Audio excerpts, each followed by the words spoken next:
શાળા મિત્રો, આજે આપણે જાણીશું તિલક કરવાથી લઈ મંત્ર જાપમાં શા માટે અનામિકા આંગળીનો જ ઉપયોગ થાય છે. પૂજા સંબંધિત આવો જ એક નિયમ છે કે તિલક લગાવવાથી લઈ પૂજાના કોઈ પણ કામમાં અનામિકા આંગળીનો જ ઉપયોગ થાય છે. તર્જની આંગળીનો ઉપયોગ થતો નથી. પૂજાના કાર્ય કરવામાં તર્જની આંગળીનો ઉપયોગ કરવો અશુભ માનવામાં આવે છે. કોઈ પણ ધાર્મિક કાર્ય હોય જેમ કે હવન, પૂજાપાઠ, મંત્ર જાપ વગેરે તેનું વિશેષ મહત્વ હોય છે. આ કાર્યો કરવાથી વ્યક્તિ ઈશ્વરની વધારે નજીક આવે છે. આ કાર્યો કરવાથી જીવનમાં સકારાત્મકતા, સુખ અને સમૃદ્ધિ આવે છે.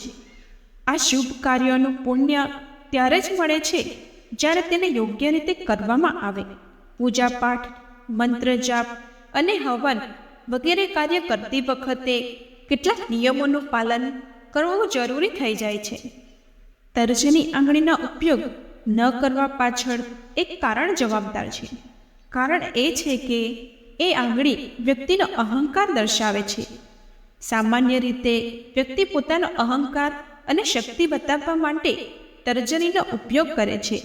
તર્જની આંગળીનો ઉપયોગ બીજાને દોષ આપવામાં, કોઈનું અપમાન કરવા માટે પણ કરવામાં આવે છે. જ્યારે પૂજાપાઠ અને મંત્ર જપનો ઉદ્દેશ એવો હોય છે કે વ્યક્તિ તેનો અહંકાર છોડી ભગવાનની નજીક જાય. આ કાર્ય શાંત ચિત્તે કરવાનું હોય છે. આ કાર્ય કરતી વખતે મનમાં કોઈ નકારાત્મક લાગણી હોવી જોઈએ નહીં. એટલા માટે કોઈ પણ શુભ કાર્યમાં તર્જનીનો ઉપયોગ થતો નથી. તિલક લગાવતી વખતે પણ તર્જની આંગળીનો ઉપયોગ કરવો અશુભ માનવામાં આવે છે. તિલક લગાવવું એ સન્માન આપવાનું પ્રતીક છે. તેથી તિલક એ અંગૂઠા અને અનામિકા આંગળીથી જ કરવામાં આવે છે. જય શ્રી કૃષ્ણ.